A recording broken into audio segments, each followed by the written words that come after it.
Good morning, student. This is the first lecture of the chapter The French Revolution from history. Okay. First of all, the location of the France. Okay. Location of France. Okay. This is France. And अगर इसकी boundary की बात करें तो Belgium, Germany और यहाँ पे Spain, Italy, Switzerland, Luxembourg, ये चारों तरफ से इसकी बाउंड्रीज बनाती हैं। अगर फ्रांस के वेस्ट पार्ट की बात करें तो यहाँ पे बे ऑफ बायस्कार है, तो ये फ्रांस है। हम इसी कंट्री की बात करेंगे कि यहाँ पे रेवोल्यूशन शुरू कैसे हुआ। तो सबसे पहले रेवोल्यूशन बताएं, meaning of revolution. What is revolution? Sudden changes, जो भी अचानक से चेंजेस होते हैं, रैपिडली होते हैं, उनको रेवोल्यूशन के नाम से जाना जाता है। और ये बहुत सारे लोगों के द्वारा किए जाते हैं, बाय मैनी पीपल, तो वो रेवोल्यूशन होता है। तो यहाँ पे हम फ्रेंच रेवोल्यूशन स्टडी करेंगे। तो जैसे आप लोगों की बहुत सारी फिल्म्स, ऐसी पिक्चर फिल्म आपने देखी होगी जो ऐसी होती है, जो फ्लैश बैक लिए हुए होती है। तो यहाँ पे ऐसा ही कुछ इस पेज के साथ भी है। तो यहाँ पे 14 जुलाई 1789 वो टाइम पीरियड है जब पेरिस, जो कि फ्रांस की कैपिटल है, उस सिटी के अंदर कुछ हलचल जैसा हमें महसूस हो गया था कि वहां पे कुछ होने वाला है। वहां के किंग ने ऑर्डर दिया है अपनी ट्रूप को कि वो सिटी की तरफ मूव करें। लेकिन यहां पे मिसअंडरस्टैंडिंग हो जाती है उस कंट्री के सिटीजन के लिए। यहां पे एक रूमर्स बोल सकते हैं कि वो रूमर जो है वो लोगों के बीच में जाता है कि अब ये जो आर्मी, ये जो ट्रुप सिटी के अंदर आ चुके हैं और इस ट्रुप को कभी भी जो राजा है, जो किंग है वहां का, ऑर्डर दे देगा कि वो सिटीजन के ऊपर फायरिंग कर दे। तो अपने प्रोटेक्शन के लिए, अपने बचाव के लिए लगभग हम बोल सकते हैं कि 7,000 man and women gathered in front of the town hall and decide to form a people's militia. अपनी खुद की आर्मी, अपनी खुद की सेना बनाने के लिए उन्होंने सोची। अब सेना जब बना रहे हैं तो एटलीस्ट उनको वेपन्स की भी रिक्वायरमेंट होगी। तो बहुत सारे गवर्नमेंट की जो बिल्डिंग्स थी उनके ऊपर उन्होंने अटैक किया in search of arms, weapons की रिक्वायरमेंट रिगार्डिंग।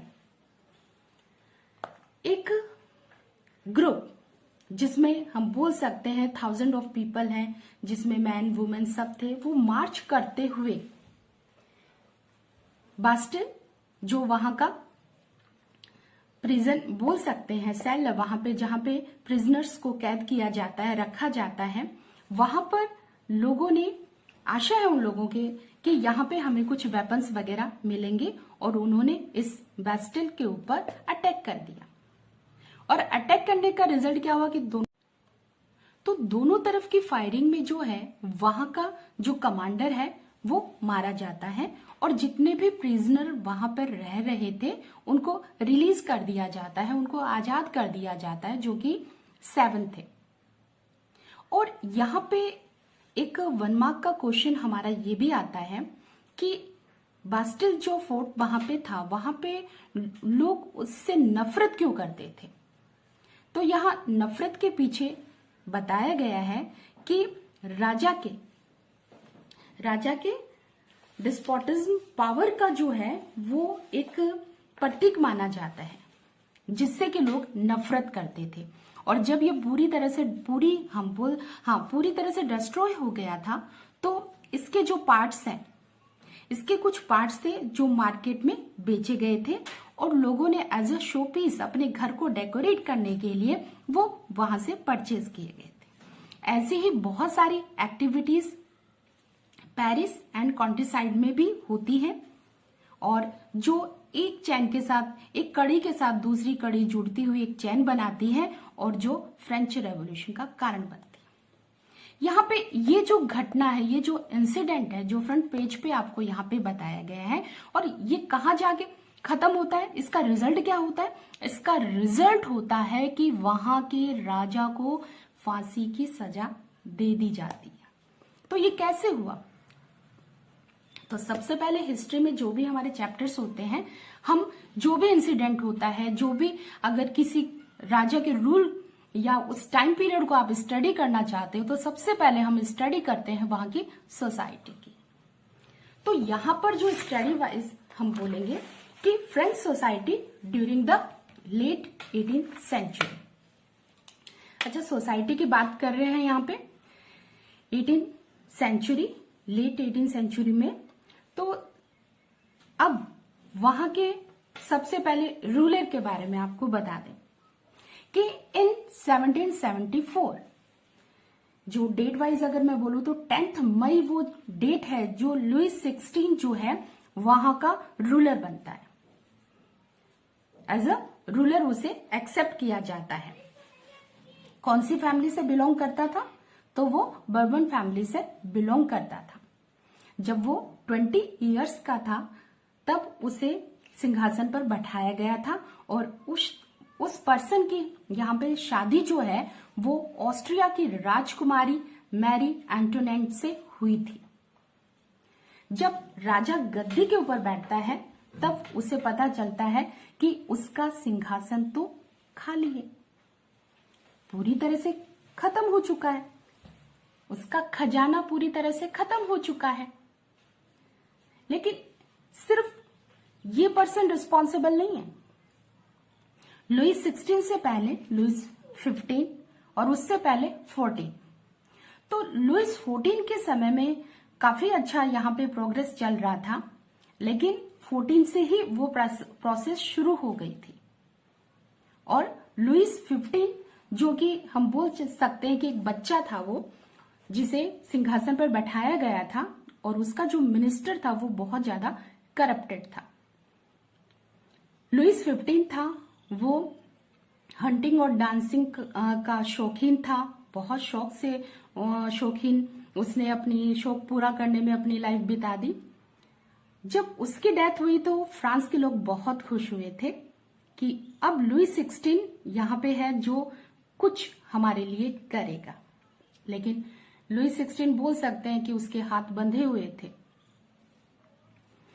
वो बहुत कुछ करना चाहता था लेकिन शाय नेचर का था और अपना स्टैंड नहीं ले पाता था, और साथ ही उसकी जो रानी थी वो इंटरफेयर करती थी बहुत सारे मामलों में। तो यहाँ पे लुई 16 भी अपनी इस सिचुएशन में वो भी कुछ नहीं कर पाया। अब यहाँ पे हमारा जो क्वेश्चन आता है कि हमने ये बोला कि लुई 16 जब सिंहासन पे बैठा था तो उसका खजाना खाली था, रीजन क्या है उसके पीछे? तो यहाँ पर बहुत सारे रीजंस हमें दिए हुए हैं कि क्यों उसका खजाना खाली था। तो सबसे पहले उन्होंने बताया है कि लंबे समय तक फ्रांस जो है वो इन्वॉल्व था, यहाँ पे वॉर के अंदर लंबे समय तक इन्वॉल्व होने के कारण उसका जो फाइनेंशियल जो उसके रिसोर्स थे वो पूरी तरह से सूख गए थे। दूसरा, यहाँ पे जो वर्साइल का पैलेस था उसकी शान शौकत रख रखाव में बहुत पैसा खर्च हो रहा था। अमेरिका की जो 13 कॉलोनी थी जो ब्रिटेन के कंट्रोल में थी, फ्रांस ने हेल्प की थी, तो उनको इंडिपेंडेंस गेन करवाने में फ्रांस ने हेल्प की थी, तो उसमें भी बहुत सारा यहाँ पे बर्डन उसके ऊपर आ गया था।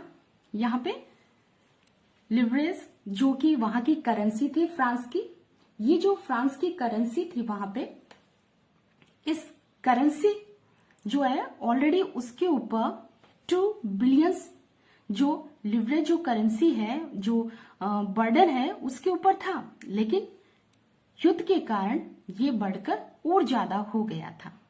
और जो लैंडर्स जो पैसा उधार देने वाले थे फ्रांस को, अब ज्यादा चार्ज करने लगे, 10% इंटरेस्ट ऑन लोन। तो ऐसी कंडीशन में जितना भी बजट फ्रांस का था, मोस्ट ऑफ बजट जो है वो पेमेंट इंटरेस्ट पेमेंट में चला जाता था। तो और ऐसे कंडीशन में उनके साथ समस्या ये आ रही थी कि जो रेगुलर खर्चे हैं उनको कैसे पूरा किया जाए। तो उनके पास जो डिसीजन था जो उन्होंने लिया वो ये लिया कि अपने रेगुलर जो खर्चे हैं उनको पूरा करने के लिए हम जो है टैक्स इंक्रीज कर देते हैं।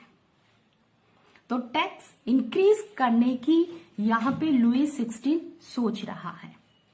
क्यों वो इंक्रीज करना चाहता है टैक्सेस? तो यहां पे जो भी रेगुलर जो भी उसके खर्चे हैं उनको पूरा करने के लिए, कोर्ट जो भी उसके दरबार का जो कोर्ट चलता है उसके मेंटेनेंस के लिए, आर्मी जो उसने रखी है, और भी गवर्नमेंट के बहुत सारे ऑफिसेज हैं, यूनिवर्सिटीज हैं, उन सब चीजों के लिए उसे पैसा चाहिए और उन खर्चों को पूरा करने के लिए उसने टैक्स इंक्रीज करने की सोची है।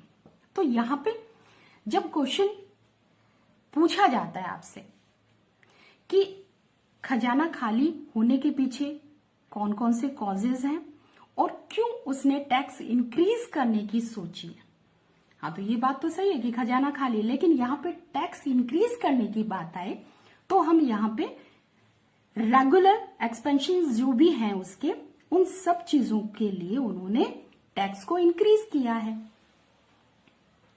अब हम उसकी सोसाइटी की तरफ चलते हैं। यहां पे फ्रांस की सोसाइटी की बात करें हम तो सोसाइटी में हम बोल सकते हैं कि इनइक्वालिटी वहां पे एग्जिस्ट थी।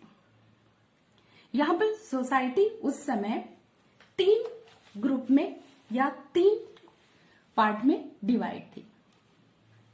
First estate, second estate and third estate. First estate में जो है वो क्लर्जी पर्सन को इन्वॉल्व किया गया। क्लर्जी वो, अगर फ्रांस की मैं आपको बात बताऊं तो उस समय राजा, वहां का जो किंग, जो रूलर होता है, उससे ज्यादा पावरफुल वहां के चर्च होता है, वहां का पोप होता है। तो क्लर्जी वो पर्सन होते हैं जो चर्च से बिलोंग करते हैं। इन लोगों के पास बहुत स्पेशल बोल सकते हैं राइट्स इनको दिए जाते थे। प्रिविलेजेस जो वर्ड यहाँ पे दिया गया है कि इन लोगों को स्पेशल राइट्स दिए जाते थे। इनको राइट है कि वो टैक्स जो है वो ले सकते हैं, रिलीजियस जो टैक्स है वो कलेक्ट कर सकते हैं। सेकेंड एस्टेट के अंदर नोबिलिटी आते हैं। नोबिलिटी के अंदर रॉयल कोर्ट के अंदर जो भी वर्क करने वाले पर्सन, जो हाई सोसाइटी वाले जो लोग थे, पैसे वाले जो लोग थे, उनको नोबिलिटी कैटेगरी में इंक्लूड किया गया है।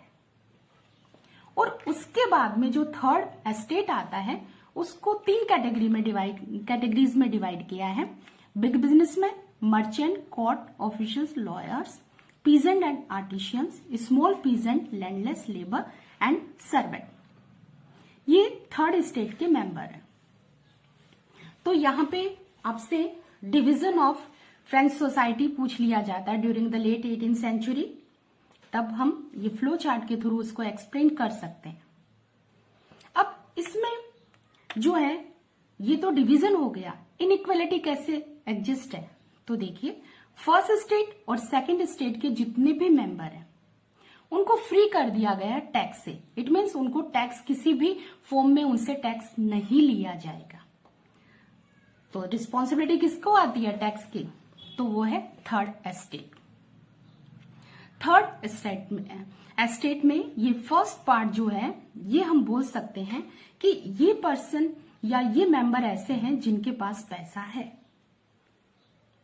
और पीजेंट्स में 2 कैटेगरी के पीजेंट्स हमने शामिल किया है। एक तो वो पीजेंट्स जिनके पास खुद का जो है लैंड है, और दूसरा वो पीजेंट्स हैं जो लैंडलेस है। अब राइट की बात करें तो सारे जो राइट्स हैं इन्हीं को हैं, इनको कोई राइट्स नहीं है। पॉपुलेशन वाइज बोले तो यहाँ पे 90% पॉपुलेशन जो है वो पीजेंट्री है। पीजेंट जो है 90% वहां की पॉपुलेशन है। तो दूसरी तरफ 40% जो है वो आपकी clergy, nobility, big businessman, merchant, इन सबको, ये 40% जो पॉपुलेशन है उनके पास जो है 60% लैंड है।